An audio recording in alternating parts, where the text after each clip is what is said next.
మిత్రులారా, చాలా రోజుల తర్వాత నేను ఈ మన 'రజాకార్' సినిమా చూసిన. మనం చరిత్ర తెలుసుకోకపోతే కొంత చరిత్రహీనులుగా మిగిలిపోయే అవకాశం ఉంటుంది. షోయబుల్లా ఖాన్ తర్వాత ఇంకెవరు, షేక్ బందగి ఇలాంటి ముస్లిమ్సే రజాకార్లను వ్యతిరేకించారు. ఆ సినిమా చూస్తే రజాకార్లు చేసినటువంటి దారుణాలను చూస్తే రోమాలు నిక్కబొడుస్తున్నాయి.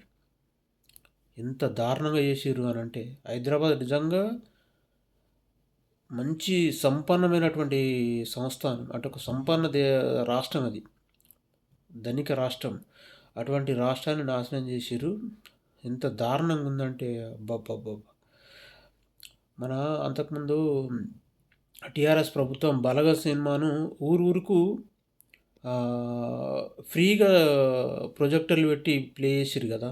ఈ రజాకార్ సినిమాను కూడా అట్లా ఊరుకు ప్లే చేస్తే మంచిగా ఉంటుంది. ఈ చరిత్ర అనేది అందరికీ తెలుస్తుంది. ఎంత బాగుంది అని అంటే, నిజంగా ఏదో నార్మల్గా పెద్ద మనుషులు ఊర్లల్లో అప్పట్లో చెప్పుకునే వాళ్ళు ఇట్లా ఉండే అని పరిస్థితి. మనం ఎక్కువ పట్టించుకోలే, కానీ నాకు తెలిసి ఈ చరిత్ర అనేది అందరం తెలుసుకోవాలి. ఎంత దరిద్రంగా ఉందంటే అబ్బబ్బా చి మనమ్మ. ఆ సినిమా చూసినాక తలకి అంత ఖరాబ్ ఉన్నది నిజంగా. ఇప్పుడున్న కాంగ్రెస్ గవర్నమెంట్, రేవంత్ రెడ్డి ప్రభుత్వం, కానీ అది సేమ్ బలగం సినిమా లెక్క ఊరుకు ప్లే చేయాలి.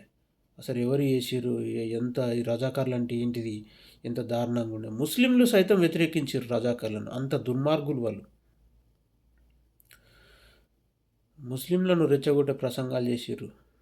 ముస్లింలు కూడా లాస్ట్కి అయితే వ్యతిరేకించి, అరే వా, సినిమా మాత్రం కేకున్నది. నాకైతే నచ్చింది నిజంగా. తెలంగాణ ప్రభుత్వం దీన్ని బలగా సినిమా లెక్క ఊరూరుకు ప్రొజెక్టర్లు పెట్టి ప్లే చేస్తే చాలా సంతోషం.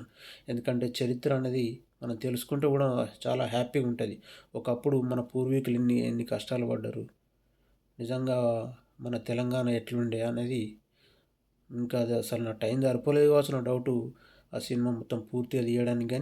కానీ మంచి మంచి సన్నివేశాలు అయితే సూపర్ ఎక్సలెంట్. నటిలో అందరికీ, దాంట్లో నటించిన వాళ్ళందరికీ కూడా కృతజ్ఞతలు. బాగుంది సినిమా, సూపర్ ఉన్నది. మిత్రులారా, అందరూ చూడుర్రి. మన చరిత్ర, ఒకప్పుడు మన హైదరాబాద్ తెలంగాణ ఎట్లుండే అన్నది కళ్ళకు గట్టినట్టు చూపించారు. చాలా బాగుంది. తెలంగాణ ప్రభుత్వం వీలుంటే దాన్ని ప్రతి గ్రామాన సేమ్ బలంగా సినిమా లెక్క ప్లే చేస్తే చాలా సంతోషం. Okay, bye.